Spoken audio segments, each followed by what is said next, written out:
Deportiva y con swing. Deportiva y con swing. La factoría del deporte desde New York para ti. Es una máquina. Es una máquina Pensada para ti. pensada para ti. Número uno en las redes, dale like y compartir.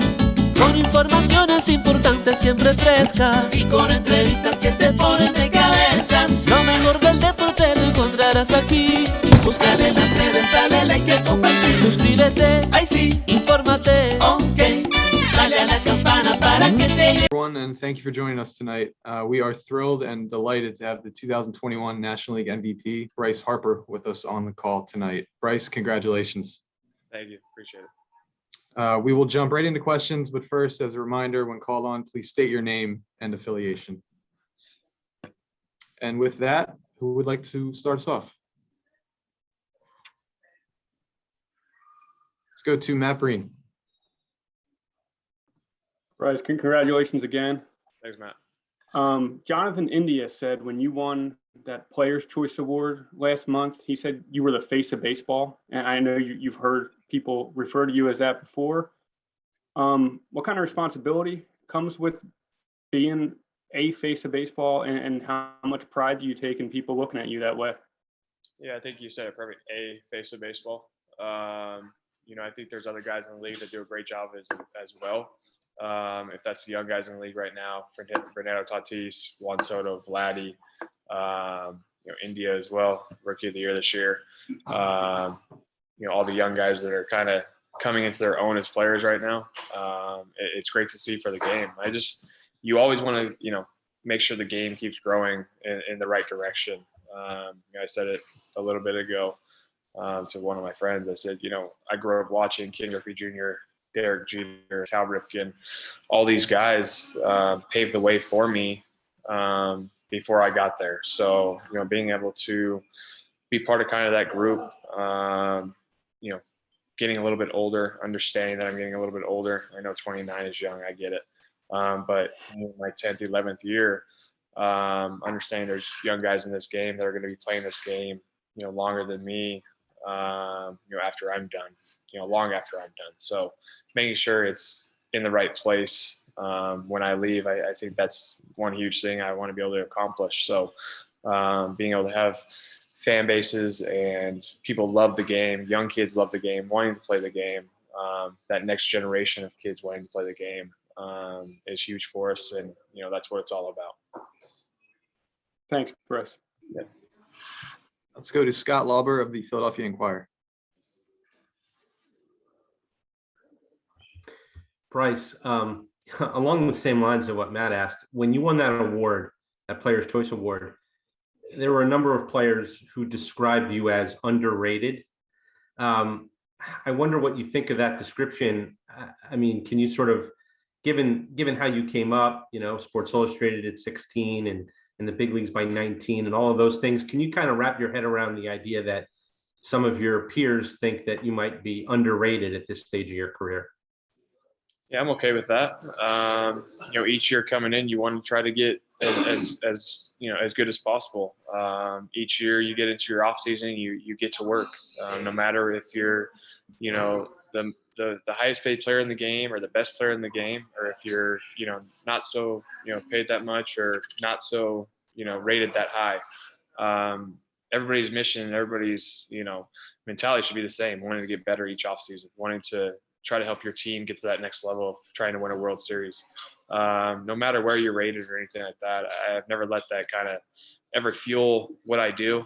I just try to be the best player I can for the Philadelphia Phillies organization and the city of Philadelphia.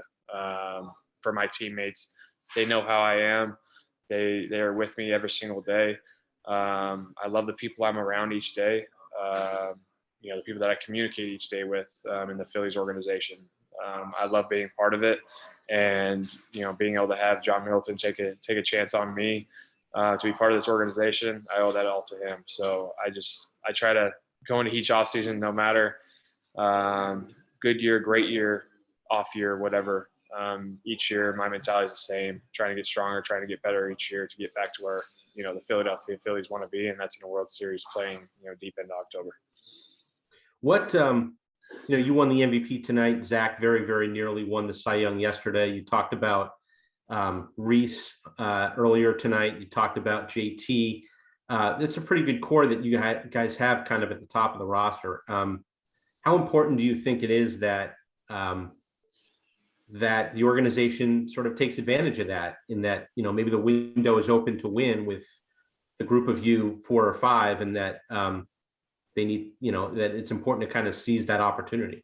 Yeah, I think from the top down, everybody wants to win. I think that's why John brought in Dombo and Girardi and the guys to kind of lead our pack. Brought in, you know, Zach Wheeler and a couple other guys to be part of that. So everybody knows what, you know, Dombo is going to do. He's going to try to win. He's going to try to put the best team out there that he can. But also, I said at the end of the year as well, you guys remember, you can't just keep going and buying and buying and buying. It's very tough to do that. Of course, everybody talks about Middleton and he's going to do this, he's going to do that, or anything like that. But he's going to let Dombo do his thing, and I think that's great. I think being able to have a guy that lets, you know, our president do kind of, you know, what he feels is best for our team. He's been there, you know, with 3 different teams. He's won it twice with, you know, 2 different teams. You know, from the Marlins to Boston, or Detroit to Boston.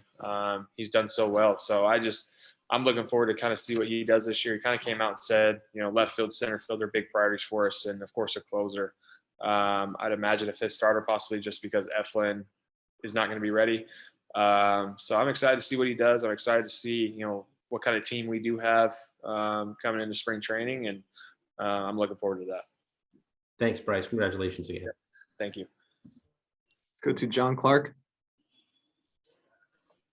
Hey, Bryce, congrats on the award. I'm looking at these names here, 2 MVPs before 29 years of age, which you are now, but I'm looking at the names of DiMaggio and Mantle and Musial and Bonds and these guys. I mean, how special is it, and maybe humbling is it, to have your name now kind of in this rare air in baseball history?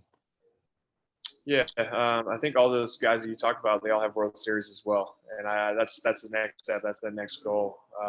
You want to be in that on that platform with your team and your teammates and do that. I'm definitely humbled to be part of that group right now, but you know, I don't want to just check off the box and say, hey, I'm good. I won an MVP in Philadelphia, and that's it. I want to keep playing. Want to keep doing my thing, playing hard, working hard. Understanding that we need to be a team that comes in each year ready to go and ready to work for October, and that's what we need to do. I'm a long ways away from being what those guys are right now, so I want to keep working. Understand I want to enjoy this, you know, with my family, my friends, my teammates, the organization, but ready to go and get to work when I need to, starting in 2022. And I'm curious, were you as emotional when you won your first MVP? And how special, along with that, is it that you've got your kids now that can be there with you for all this?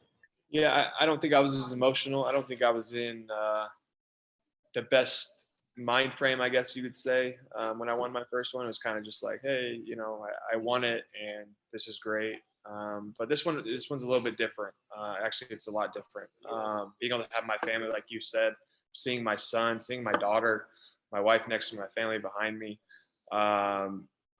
you know, being able to be in the city of Philadelphia. I know I talk about Philadelphia a lot, and it's super cliche and stuff, but I love playing there. I love the fans. I love the atmosphere. I love Citizens Bank.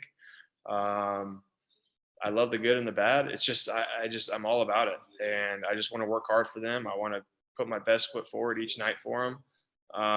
And that's what I want to do. I mean, for the whole organization, for my teammates, for the people around me each and every night. It's just, I love doing that, and it's home.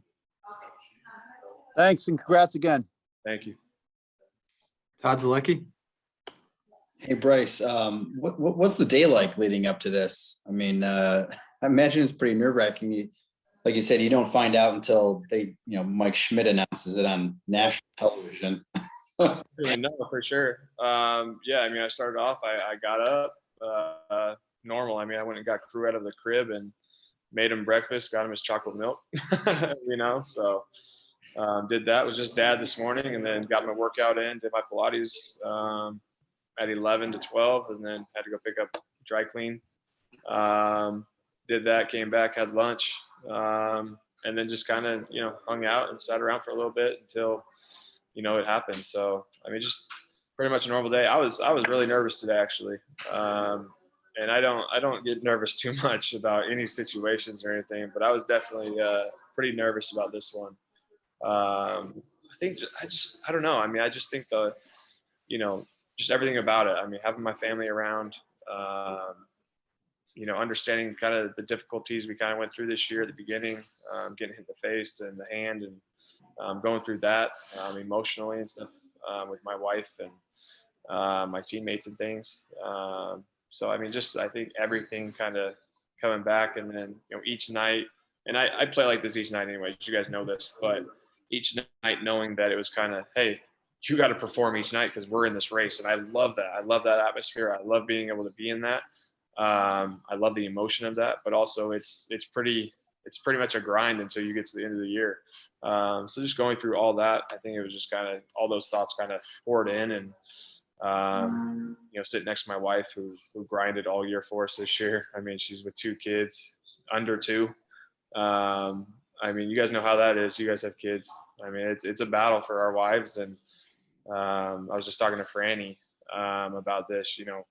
I look at our beat writers. I look at the people that are on our staff. I look at our organization. I look at my teammates. You guys go through everything that we go through. You guys are away from your families as much as we are. And it's a grind. It's a grind for your wife. It's a grind for your kids. It's a grind not seeing your kids. So you guys understand wholeheartedly what we all go through, because you guys are doing the same thing.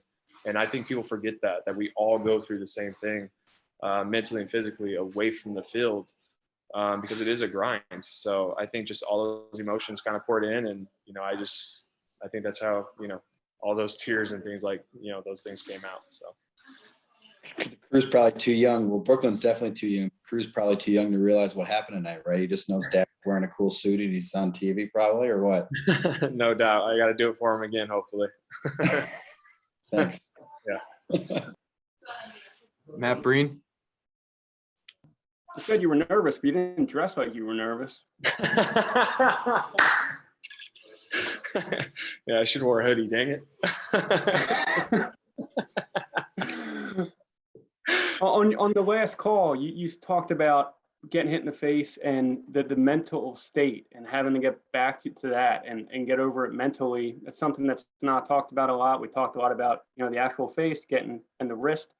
How tough was it mentally to get back in the box, and how did you, overcome that? Yeah, I mean, I think, the initial reaction when I got hit and then hitting the ground, I pressed my face kind of as hard as I could to figure out, like, are the bones still there? Like, am I bleeding or anything like that? And it felt fine. I mean, I was like, okay, well, we're going to go check out by the hospital. And if they say I'm good, no concussion or anything like that, then I can get right back and play.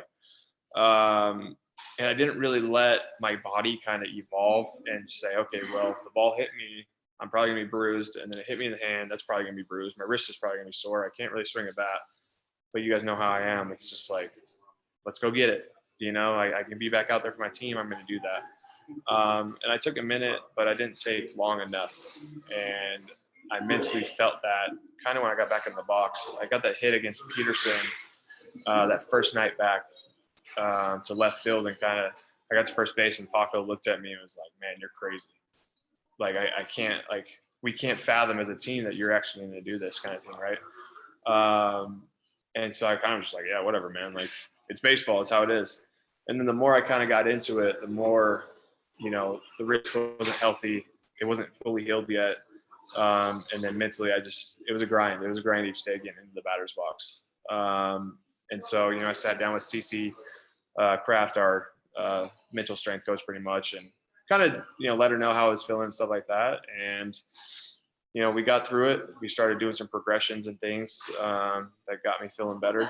And I felt good. I was ready to go and ready to get back out there. And that helped me a lot. And then the wrist was fully healed, and I was ready to go. So every year I said this on the thing, on the call, but every year you sit there and you want to be an all-star, you want to win an MVP, you want to go to a World Series and things like that. But the All-Star break was kind of a blessing in disguise for me. You know, I had the banged up shoulder, I had, you know, my hand, and, you know, got hit in the face, and I was, you know, feeling good at the end, right before the All-Star break, feeling really good.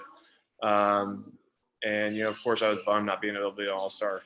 But it was the best thing to happen, being able to get away and kind of mentally just get away from it. And then get back to right where I needed to be, craving the game of baseball, knowing that we're in the hunt, knowing that our fans are going to show up, knowing that we have these huge series coming up in the second half, hopefully playing in October, which we weren't able to do. But it was great to be able to get back and ready to go after that. Does having hurdles and challenges and being able to overcome them, does that make an MVP season more special? I think everybody goes through that each year. You know, some more than others. Some guys can only play 40, 50 games. Some guys only play 5 games. And then, you know, some guys play 162 and, you know, it's something that you just go through each year. It's a grind. Your body kind of goes through it, and you try to learn how to, you know, maneuver through a season. And you kind of talk to your teammates, you talk to your staff, you talk to your trainers, and like I said, Brad Miller's kind of a hype man for everybody. You guys know that. Him and Archie Bradley, you know, kind of get everybody going each day. But all my teammates were that way with us, you know, with us this year. Gene Segura was incredible. You know, Brad Miller, JT, Haas. I mean, Haas was hurt pretty much all year. You know, he was grinding all year long, but he was still a great teammate there for us each and every day. You know, so as a team, I think we just, you know, of course, we didn't live up to our expectations as a team, as individuals. You know, as players, we wanted to be where the Atlanta Braves are, of course, but we weren't able to do that. And, you know, that was definitely a damper on our season, but I think we fought the best way we could all the way to the end. And, you know, hopefully next year we can do what we need to do. Thanks again, Bruce. Yeah, thank you guys. All right, guys, we have time for a couple more. Let's go to Howard Eskin and then Chris Murray. Bryce, first of all, congratulations. Secondly, just let you know, there's no crying in baseball, so you understand that. But how does that emotion hit you? And obviously, you didn't know that was going to happen. And I'm just kind of following up. That emotion, did it come suddenly? Was there a buildup? Were you concerned? I mean, why does it get to that point where you have that kind of emotion when you hear that you're the MVP? Yeah, I think it's just, like I said, like my family. I mean, really having my family around, having my kids around. Crew was standing kind of right in front of me. And so when they announced it, I saw Crew and I was like, oh man, you know, so he kind of made me cry a little bit. And he was smiling over there, waving at me. And then Brooklyn was standing there too, as my mother-in-law was holding her. And then my wife, you know, sitting next to me. I think just having all my family in there, just that emotion of, you know, seeing them, being grateful for them, and just having their support each night I got home. I mean, I know Crew and Brooklyn are young, but you guys know how it is when you have kids and you get home and they're that age. It's one of the greatest things, you know, having your son or your daughter run over to you and hug you. And so just seeing that and being around that, I think that's where it all came from. Okay. Again, congratulations. Thank you, Howard. First of all, Bryce, congratulations on an incredible year. What was your most memorable aspect of this year? You know, was it just being able to carry a team to almost, you know, winning division, and just was that the most memorable thing about this MVP season? You know, I think just being able to, I think the second half was a lot of fun to be part of. You know, first time in Philly in a while that we were able to kind of get ready for, you know, October baseball. Of course, we weren't able to do that. We didn't, you know, win as many games as we thought we were going to and get into where we wanted to be. But kind of having that feel again, you know, gets you ready for next year. Playing, you know, every single game in the second half. I was really proud of that on the individual note. But having the teammates that I did push me each and every night, knowing that I was kind of, you know, sometimes, hey, I'm going to take a day off here. Or, hey, you know, do you want to take a day off here? And it was like, no, like, we're not going to do that. We're going to keep playing. And knowing that, you know, I was going to do that for my team and be part of that. You know, my teammates, pushing me every single day. They do that each and every day for me, and I'm grateful for that. Thank you. All right, folks, we are going to end it there. Bryce, congratulations again. And we will see you in Clearwater, hopefully soon. Thanks, guys. Hey, I just want to say again, thanks for everything this year, guys. I really appreciate it. It's been, great to talk to you guys, and I really appreciate everything, all the conversations and all the questions as well. So I appreciate it. Great. Thank you, Bryce. Take care. Thank you. Soy Juan Bené. Les invito a que sintonicen la máquina deportiva. No se van a perder ni una en el deporte.